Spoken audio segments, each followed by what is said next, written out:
Chapter 1. From England to Tahiti. It was a cold day in December 1787. There was a strong wind and a green sea. 3 men and a boy stood on the deck of the little ship HMS Bounty. Behind them, on the land, were some hills and small white houses. The ship moved slowly out to sea. The boy, Peter Heywood, was 14 years old. He was a young officer, and he was happy and excited. "England looks very small, Mr. Christian," he said. Fletcher Christian smiled at him. Christian was a tall young man with black hair and a long, tired face. "England is small," he said, "but we're going to some much smaller islands. Tahiti, the Friendly Islands. They're small, but they're very warm and beautiful."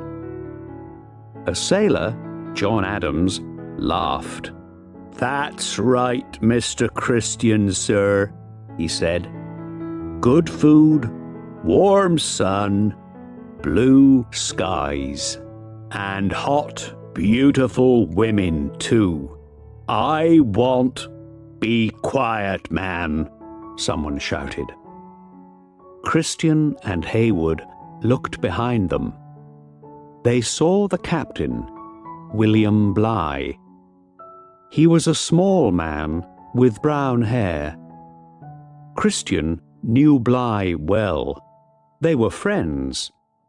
But Bligh was a captain now, so things were different.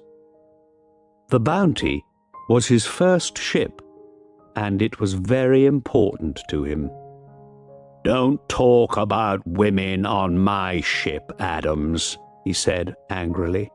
"Be quiet and sail this ship. Do you hear?" "Yes, sir," said Adams quietly. "Now, listen to me, Mr. Christian. And you too, Mr. Heywood." Bligh stood very near them, but he didn't speak quietly. All the sailors could hear him. "I'm the captain of this ship. Remember that. We're going 30,000 kilometers through bad weather and very bad seas, and I don't want any accidents. You are officers, so you don't talk to sailors about women or drink or anything.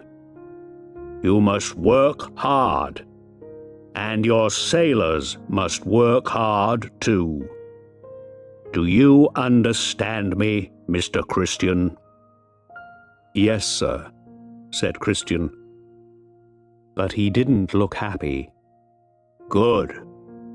And you, Mr. Heywood?" "Yes, sir." The boy looked at Bligh, afraid. Then Bligh smiled. "Is this your first time at sea, boy?" "Yes, sir." "Well, you must work hard and listen to me. One day, perhaps, you can be a captain too. Would you like that?" "Yes, sir, of course," Peter Heywood smiled. "Right then. Mr. Christian, look at those men there. They aren't working. Run and talk to them, quickly." Bligh smiled again at Heywood. "In a happy ship, the men must work hard, but the officers must work harder. Do you understand, boy?" The Bounty sailed south across the Atlantic. For 10 days they were in a storm near Cape Horn, but they could not sail west because of the strong west wind. So they sailed east to South Africa, Tasmania, and Tahiti. There were 33 sailors on the Bounty and 11 officers. Bligh was the captain. Christian was his second officer. The ship was often wet and cold, but no one was ill. Once, Bligh gave the sailors some apples, but they would not eat them because they were old and bad. Bligh was very angry. "Damn you men!" he shouted.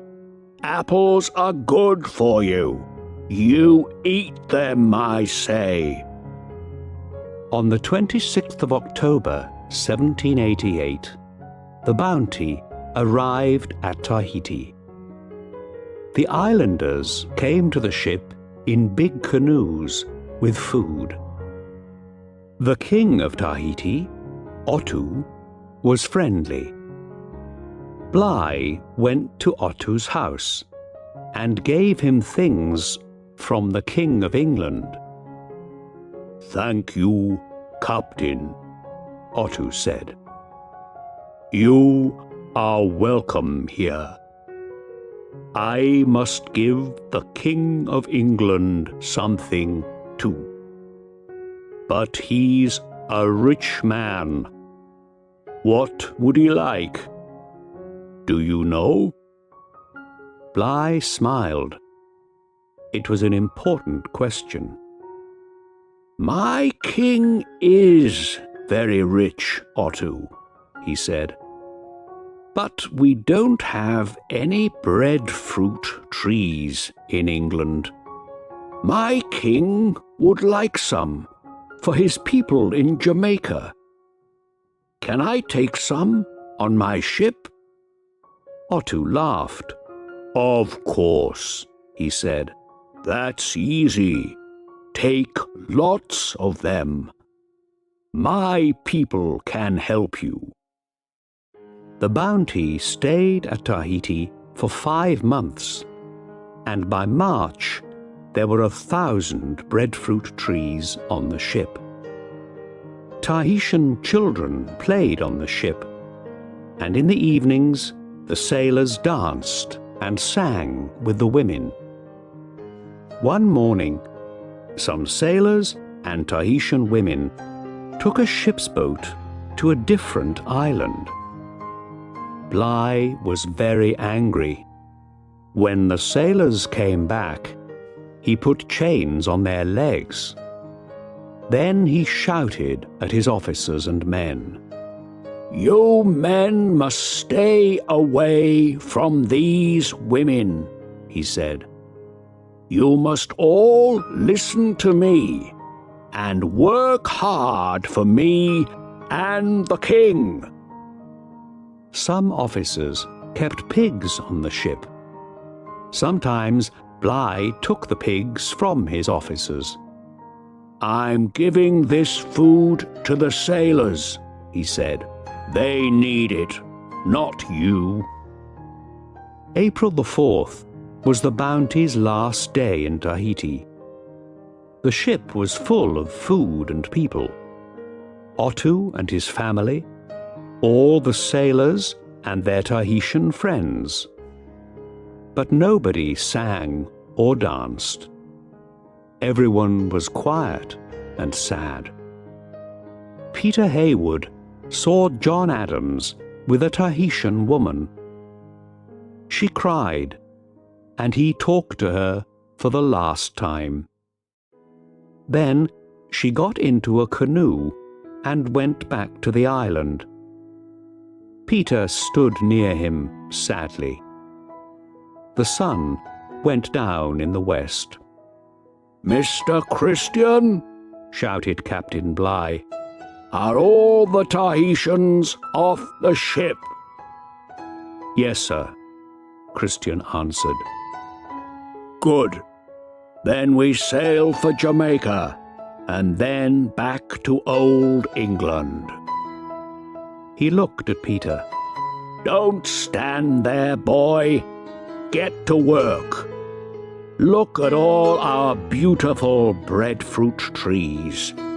King George is going to be very happy about them. Chapter 2. Mutiny. On the evening of the 26th of April, Adams saw Bligh on deck. He looked angry and stopped near Fletcher Christian. Mr. Christian, Bligh said, where are my coconuts? I had 50 yesterday, and there are only 20 here now. Where are they? Do you know? No, sir, Christian said. I don't know. I never saw them.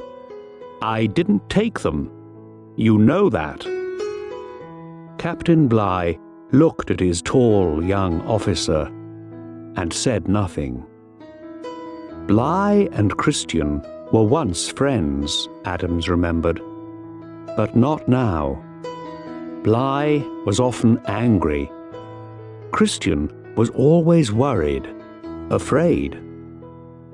Bligh said, Mr. Christian, you took my coconuts. I know you did.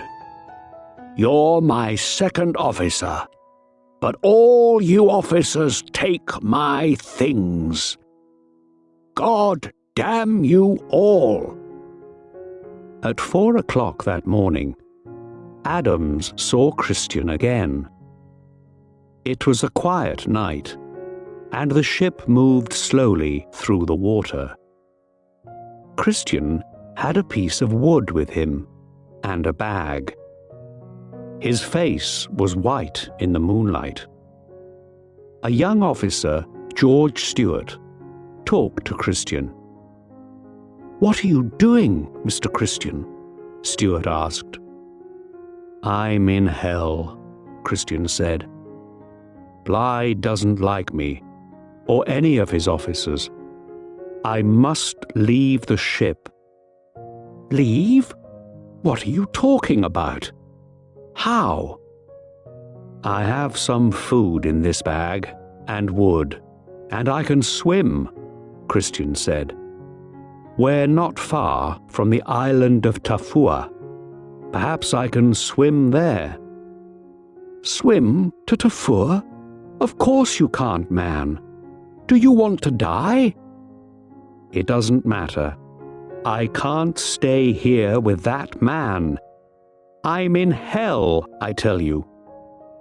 Every day he shouts at me, and it takes a year to sail to England. I must leave the ship. I understand, Stewart said. Many of us are afraid of Bligh. We don't like him. But you must stay. You're our best officer. Listen to me now. Bligh was in bed when the door opened. Christian came in with 3 sailors. It was still dark. Bligh opened his eyes. In the moonlight, he saw the gun in Christian's hand. What? Bligh sat up. Get out, damn you. This is my... Hold him, Christian said. The sailors put Bligh's arms behind his back, and Christian tied them with a rope. Now, sir, come with us. They took Bligh out of his bed and up onto the deck. He wore a shirt, but no trousers or shoes. There were 10 or 12 men there with guns and small swords. Christian held Bligh's hands with the rope, and Adams stood behind Bligh with a gun. What are you doing? Bligh said angrily. Let me go at once. You're... Be quiet, Adams said. Listen to Mr. Christian. But I'm the captain. Not now. This is our ship now, Christian said. Adams, put the launch in the water. The launch was a small boat, 7 meters long. Adams put it in the water next to the ship. Right, Christian said. Thank you, Adams. You stay with me. Christian looked at some other sailors. He didn't like them. You men, he said, get into that boat. Quickly now. No, Bligh shouted. All of you, stay on this ship. Help me, now. He began to run, but Christian held the rope, and Adams held a knife to his neck. Do that again, Captain Bligh, and you're a dead man, he said quietly. At the front of the ship, Peter Heywood came up on deck. What's happening? He asked. He was afraid. Be quiet, Peter, Christian said. You stay there. Get into the launch, you men, he shouted. I told you. Slowly, 18 sailors got into the launch. Then Christian took Bligh to the side of the ship. Now you, Captain, he said. Over the side. 2 men carried Bligh over the side of the ship. Then the sailors threw some bread into the launch with a barrel of water, a little meat, bottles of rum and wine, some rope and sails, and some of the captain's books. You see, we aren't going to kill you, Christian said. You can live on that for a week or 2. But why are you doing this, Christian? Bligh shouted angrily. I'm your captain and your friend. No, you're not. Not now, Christian said. Don't you understand? I'm in hell with you here on this ship. You're going to be in hell all your life now, Christian, because of this, Bligh said. Bligh sat in the launch with 18 men. Christian and the sailors watched him from the back of the ship. Then they opened a bottle of rum and laughed. England is that way, Captain Bligh, one of the sailors said. 30,000 kilometers to the north. Forget England, my friend, Adams said. I'm thinking about Tahiti and those beautiful women. We're going to be happy now on Tahiti with Mr. Christian. Christian looked at Adams for a minute, but he didn't smile. His face, in the early morning sun, was white and cold. Then he looked at the launch, far away across the sea, with 19 men in it. Tahiti, England, or the Bounty. It doesn't matter, John, he said. I'm going to live and die in hell. Chapter 3. In the Launch. The launch was 7 meters long, and there were 19 men in it. Captain Bligh sat at the back of the launch and looked at his men. The sides of the launch were only 30 centimeters above the sea. Mr. Hall, look at our food, please, Bligh said. Yes, sir. Bligh looked away over the sea. The Bounty was very far away now, but there was a small island Tafua, about 20 kilometers to the west. After some minutes, Mr. Hall, a young officer, said, "Sir, we have 150 kilos of bread, 2 kilos of meat, 6 bottles of rum, and 126 liters of water, sir." "Is that all?" Bligh asked. "We have a small sail and some coats, sir," Hall said. "That's all." "Thank you, Mr. Hall," Bligh said. "It's not much, but we're going to Tafua, so perhaps we can find some more food and water there." Bligh was afraid, but he didn't want them to see that. The men were quiet. They didn't look angry. Next day, they landed at Tafua. They found breadfruit, bananas, and coconuts, but no water. A lot of islanders came down to the sea. "Where is your ship?" they asked. "It sank," Bligh said. "All our friends are dead. We need food and water." The islanders laughed. It was not a friendly laugh. They talked quietly. More men came. Soon there were nearly 100. They began to pick up stones. "Get back into the boat," Bligh said. "Quickly, now." But the islanders killed one man with stones. When the launch went out to sea, the islanders came after it in their canoes. They threw stones at the sailors. "Throw the coats into the sea," Bligh said. "Quick!" The islanders stopped and picked the coats out of the sea. Then the canoes went back to Tafua. "We can't land on any islands then," Bligh said. "Not without a big ship and guns."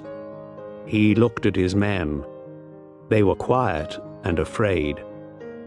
"We must be very careful with our food," he said. "Every man can have a small piece of bread and coconut today, and a cup of water. That's all. When it's cold, we can have some rum. But don't worry. Remember, I'm your captain.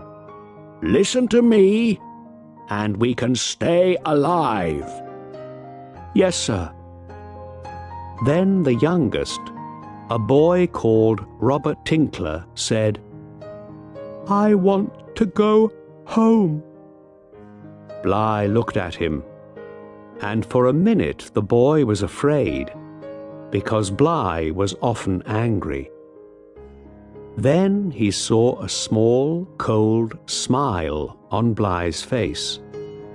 "To England, Robert?" "Yes, sir." "Well, that's about 30,000 kilometers away. So first, let's find Timor. That's much nearer. There are Dutch ships there. They can take us home." "Yes, sir." The boy looked happier. "How far is it to Timor, sir?" For a minute, Bligh didn't answer. He looked away, over the cold green sea. The wind was stronger now, and the sky was dark. "Oh, not far," he said slowly. "Only about 7,000 kilometers." Next morning, the wind got stronger and stronger, and the launch went up and down over big green waves. Everyone was wet, and white water came into the launch. The sailors used the empty coconuts to throw the water back into the sea. At midday, they ate 5 small coconuts and drank some rum, and they ate some wet breadfruit in the evening. The wind and waves were strong all night, so no one could sleep. Next day, the bread was wet, but they didn't throw it away. In the afternoon, it rained, and they caught the water in cups and coconuts. But it rained all night, so everyone was cold and wet. The launch was small, so they could not all sleep. Most men sat up all night. On the 8th of May, it was sunny. The men took off their wet shirts and trousers. Bligh gave them some rum, coconut milk, and 80 grams of bread. Often he talked about New Guinea, Australia, and Timor. There were storms for the next 2 weeks. Sometimes they saw the sun for an hour, but every day it rained. Big green waves threw white water into the launch. They were always wet, tired, and hungry. 3 times they saw islands, but they didn't go near them. They ate bad bread and old meat, but they had lots of rainwater to drink. When they were very wet, Bligh gave his men some rum.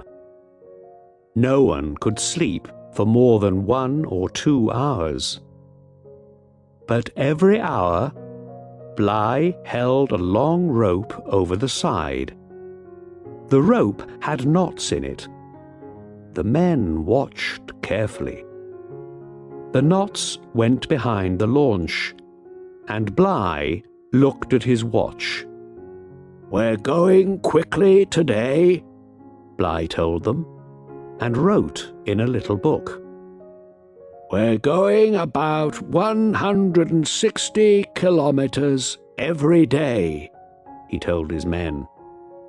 "But we can't always sail west because of the wind. So I'm sorry, but today we can only have 40 grams of bread." "Bad bread too," said one man, Purcell. "Yes, but it keeps us alive," Bligh answered angrily. Then he laughed. "Look, up there," he said. There was a bird on the front of the launch. Its small yellow eye looked at them. Carefully, 2 sailors opened their hands very slowly. The bird didn't move. One man put his hand on it. The bird moved away, but at the same time, his friend caught the bird's feet and killed it. The sailors laughed and shouted. It was only a very small black and white bird, but it was food. Good food. "I caught it," the first sailor said. "No, you didn't," the other man said. "I did." "Be quiet," Bligh said. "Give it to me." He cut the bird with his knife and caught its red blood in a cup. The men drank the blood. Then Bligh cut the bird into 18 pieces and put them in front of him. "Right," he said. "Friar, sit here with your back to the bird. Now, I have 1 piece of the bird in my hand." He held up a piece of its leg. "Tell me, Friar, who shall have this?" Ledwood, Friar said. All right. Bligh gave the piece to Ledwood and picked up a second piece. And who shall have this? Hall. All right. No one was angry because Friar couldn't see the pieces. Everyone watched. Bligh picked up the bird's head and feet. Who shall have this? He asked. Bligh, Friar answered.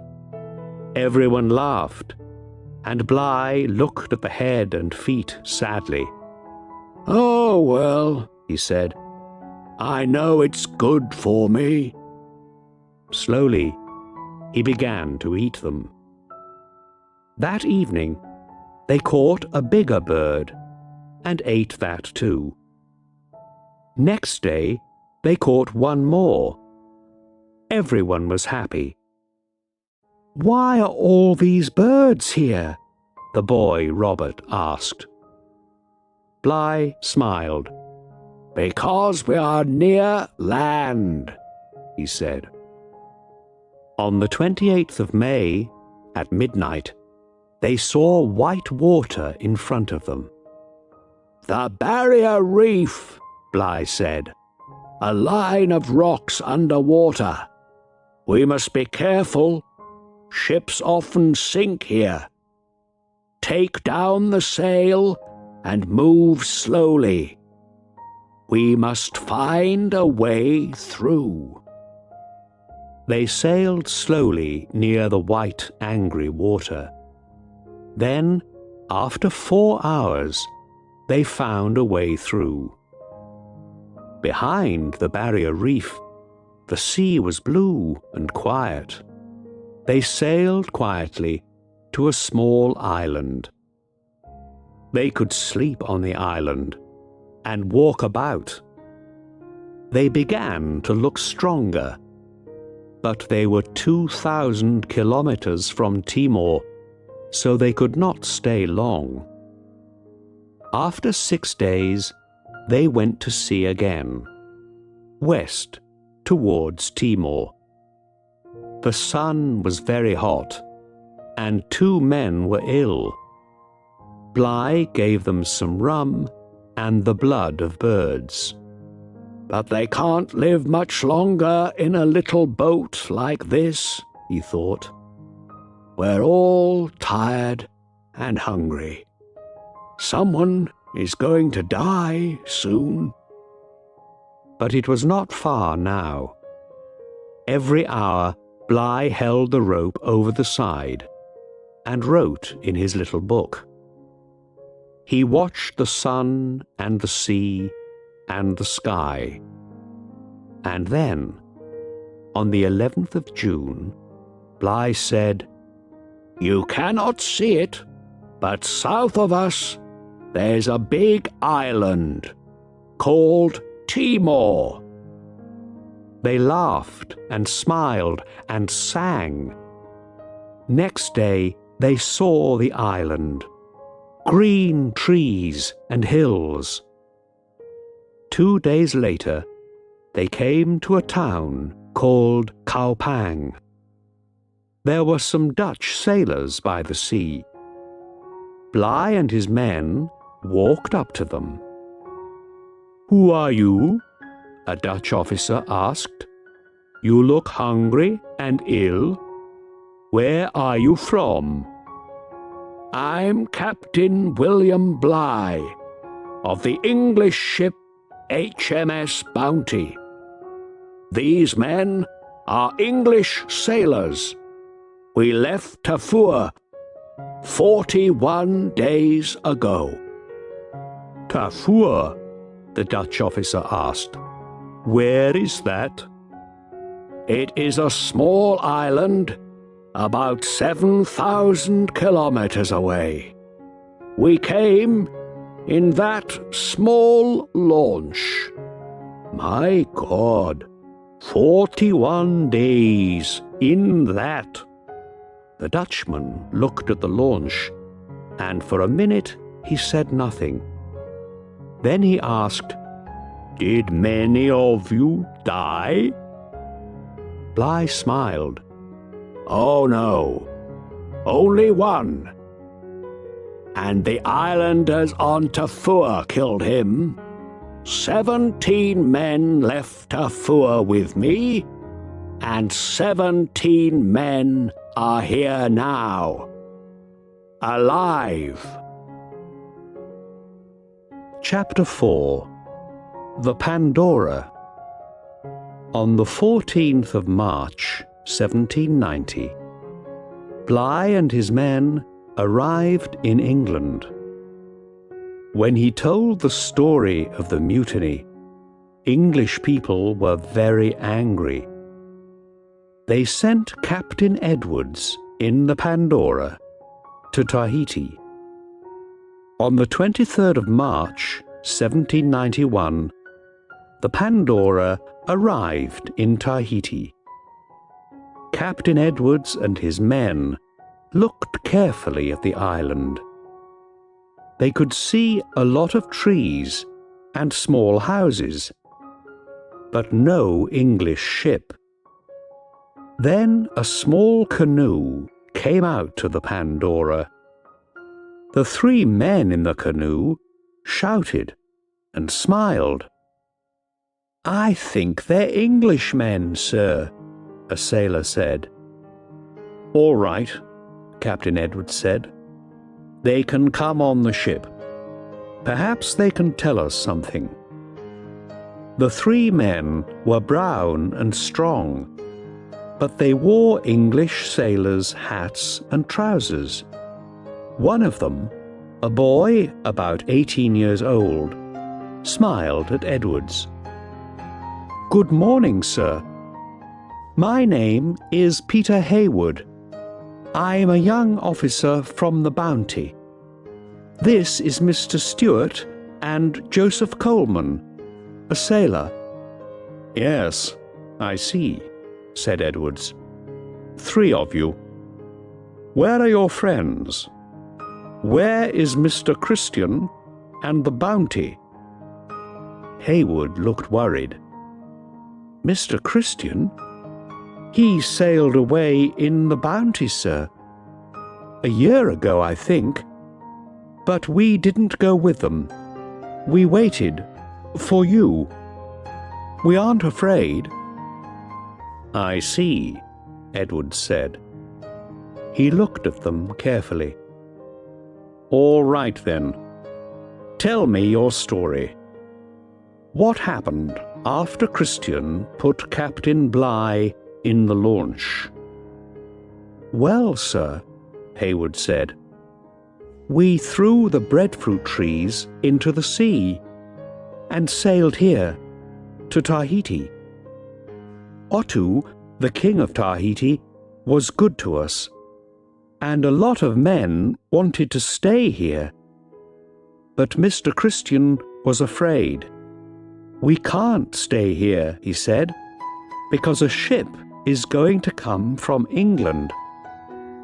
So Otoo gave us a lot of pigs and goats and food, and we sailed to a different island, Tubuai. Some islanders from Tahiti came with us, 8 men, 9 women, and 7 boys. But the people of Tubuai didn't like us, and some of us didn't like Mr. Christian. So Mr. Christian sailed the Bounty back to Tahiti and left 16 of us here. And then? Captain Edwards was excited. "What did Mr. Christian do?" he asked. "He sailed away in the Bounty, sir." "I see. And how many men went with him?" 9 sailors, I think, sir. But they took 7 Tahitian men and 12 women, too." "I see," Edward said. He looked at them angrily. 16 men stayed on Tahiti, and 3 of you are here. So where are the other 13? Are they waiting for me too, on the island? Well, yes, sir. I mean—" Peter Heywood stopped. He was worried and afraid. "They were here, but they aren't here now," said George Stewart quickly. He put his hand on Peter Heywood's arm. "They sailed away too." "Oh, did they?" Captain Edwards asked. "When?" Heywood and Stewart both spoke at once. 4 days, 2 weeks ago, sir," they said. Then they stopped. Edwards watched them. "I see," he said slowly. "First you are in a mutiny, and now you tell me things that are not true. Sailor?" "Yes, sir," one of the Pandora's sailors answered. "Put these 3 men in chains. They are prisoners." "But, sir," Peter Heywood said, "we didn't run away. We came to tell you our story. And Mr. Stewart has a wife."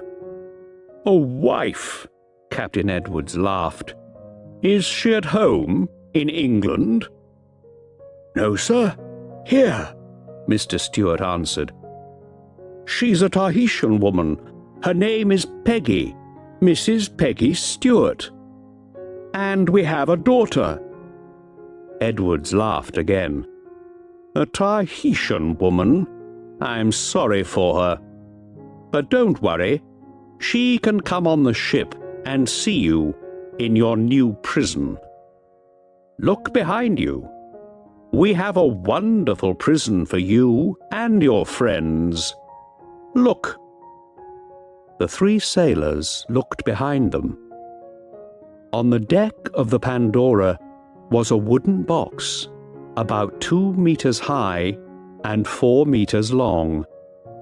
It had a small door, but no windows. The Pandora's sailors put the prisoners in the box, with chains on their arms and legs. Captain Edwards laughed. "There. Are you happy now? You can stay there all the way to England." "But my wife, my little daughter," Stewart said. The door closed in his face. "We didn't put Bligh in the launch. Christian did. We came to tell you everything." Edwards laughed, and Peter Heywood said nothing. Captain Edwards caught 11 more men and put them in the Pandora's box too. Their Tahitian wives and children came onto the Pandora and cried, but Captain Edwards didn't open the door. For 3 months, the Pandora sailed to different islands, and the prisoners stayed in the box. But Edwards couldn't find Christian or the Bounty, and so he began to sail home. Near Australia, the Pandora hit the Barrier Reef. Water came into the ship, and the sailors couldn't stop it. After 12 hours, Captain Edwards said, "We must leave the ship. Get into the boats, men." The prisoners could hear the noise outside, and water came in through the door. Captain Edwards took 3 prisoners out, but then he closed the door. "What about us?" Peter Heywood shouted. "Please, Captain, open the door. Why are you leaving us in here?" "Be quiet, boy," said Captain Edwards. "We're working hard now. The ship is sinking." "But we're going to die," "We can't move!" George Stewart shouted. "Open the door!" But Edwards closed the door, and no one helped them. Outside, the first sailors got into the boats and rowed away. Inside the box, the prisoners hit the walls and shouted, but they couldn't move because of the chains. After an hour, a sailor opened the door and helped them out of their chains. But there was very little time. All of them got their legs free, but some couldn't get their arms free. Peter Heywood was nearly the last man to get out. In the sea, he held on to some wood. He saw George Stewart and 4 other prisoners. They couldn't swim because of the chains on their arms. "Help me, Peter!" Stewart called. But the sea took Stewart away. Peter Heywood never saw his friend again. Peter Heywood landed on a small island with some prisoners, Captain Edwards, and the Pandora's sailors.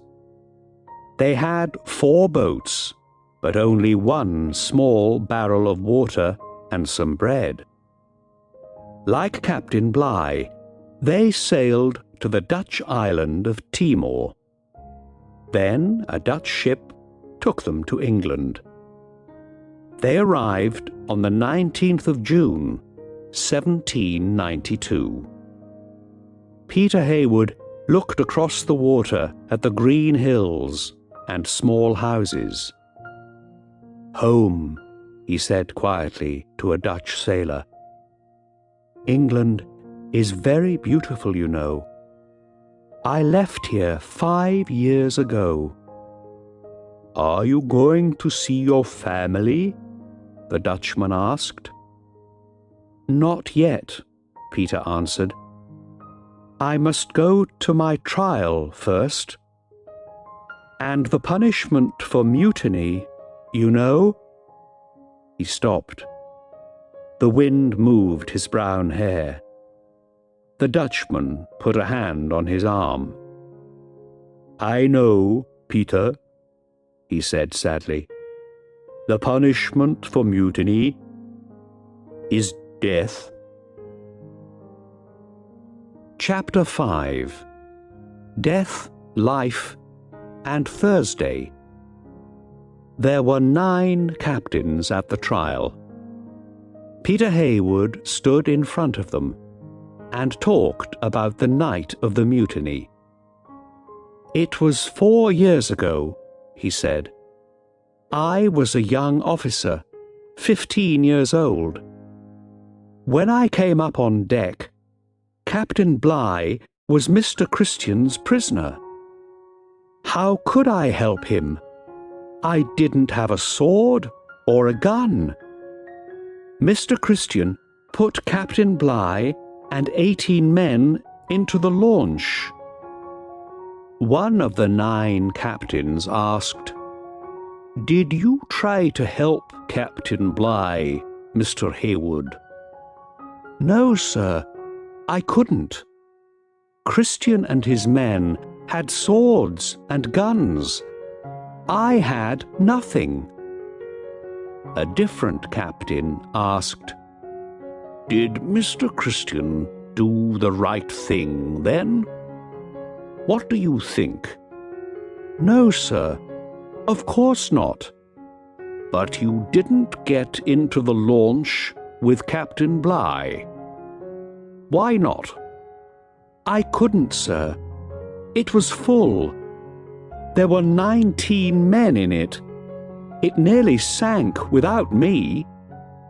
"Did you say anything to Captain Bligh?" No, sir, I didn't.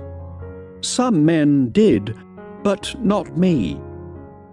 "So, Mr. Heywood, you were an officer on the Bounty, and you saw this mutiny, but you did nothing. You just stood and watched. Is that right?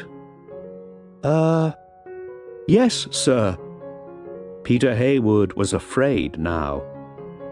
I was very young then, sir. You were an officer. An officer must always help his captain. Wait there. The 9 captains walked out of the room. Peter waited for a long time. His mother and sister were with him, but he felt afraid. Then the captains came back, and the oldest captain said, Peter Heywood, because you did not help Captain Bligh, we say you helped the mutiny. And there is only one punishment for mutiny: death. Do you understand? Peter's face was white, and he felt ill. But he said quietly, Yes, sir. I understand. 2 days later, he saw the oldest captain again. There was a small, cold smile on his face. Mr. Heywood, I have a letter from the king. The older sailors must die, but because you were a young boy on the Bounty, the king says you can live. You can go, Mr. Heywood. You are a free man. Oh, sir, thank you. Thank you very much. Peter Heywood lived for many years. 20 years later, he was a captain of a ship, like Captain Bligh. Captain Bligh went back to Tahiti and took some more breadfruit trees to Jamaica. After that, he sailed many more ships. He was an important man. He died in 1817. But what happened to the Bounty and Fletcher Christian? For years, no one knew. Then, 20 years after the mutiny, in 1809, an American ship, the Topaz, visited a small island called Pitcairn. When the captain of the Topaz came home, he had an interesting story. And 5 years after that, in 1814, 2 British ships, the Briton and the Tagus, arrived. Pitcairn was a small island with nowhere good for ships to land, but a canoe came out through the white water to the British ships. The men from the canoe came on to the Briton and looked for the captain, Sir Thomas Staines. "Good afternoon," he said. "Who are you?" A tall young man answered, "I'm Thursday." "I'm sorry," Captain Staines said. "What did you say?" "My name is Thursday," answered the young man. "Thursday, October Christian. I live on this island. You are welcome here. Would you like to come to my village and eat with us? Mr. Adams would like to see you." "Well, thank you very much," said Captain Staines. "And Captain Pippon from the Tagus? Can he come too?" "Of course," said Thursday. "He is welcome." The 2 captains got into the canoe, and Thursday and his friends took it through big green and white waves to the island. Near the beach was a small village. "How many people live here?" Captain Staines asked. "About 40, said Thursday. "Here is our king. John Adams. An old man with white hair came towards the two captains. He wore trousers and an English sailor's shirt. "Good afternoon," he said. "My name is John Adams of HMS Bounty. Welcome to Pitcairn Island." Some old women gave the captains wonderful food, and John Adams told them his story. When the Bounty left Tahiti, Christian was very worried. "A ship is going to come from England," he said. "They want to kill me. They must never find us." So, when we landed here, we took all the pigs and goats and burned the Bounty. We stood by the sea and watched. Then we made our village. But Christian was always worried and afraid, and it was difficult to live here. The Tahitian men didn't like the English sailors. There were 10 English men, 7 Tahitian men, and 12 Tahitian women. When Christian took the wife of one of the Tahitian men, the Tahitian man killed him. Then the Tahitian men killed most of the English men. They nearly killed me. But the women stopped them. The women killed the Tahitian men.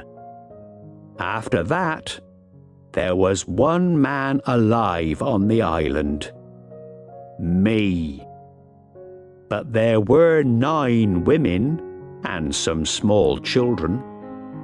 This young man, Thursday, is Fletcher Christian's son. "Oh, I see," said Captain Staines. "So, you were alone here, with 9 wives." John Adams smiled. He looked a tired but happy man. The old women near him smiled too. "Well, yes, sir," he said.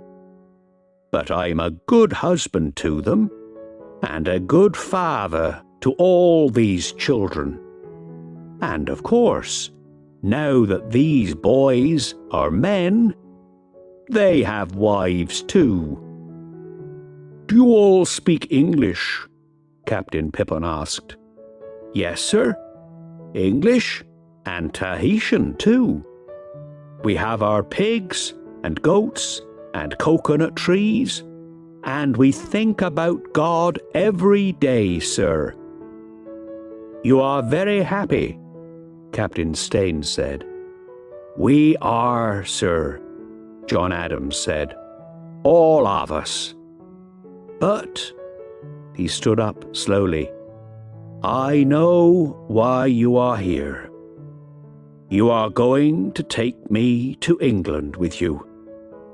I must die there." Captain Staines looked at him. The Pitcairn Islanders looked very sad, and some of the women began to cry. "What do you mean, man?" Captain Staines asked. "Well, Captain, I was in the mutiny against Captain Bligh. It was a long time ago, but I did it. I must take my punishment." "But, my God!" Captain Staines looked at Captain Pippin. "Of course, the man is right," he said. "But we can't do this. You're an old man, Mr. Adams, and you are happy here. Your wives and children need you. It was 20 years ago, man. People in England don't talk about the Bounty today. And Fletcher Christian is dead."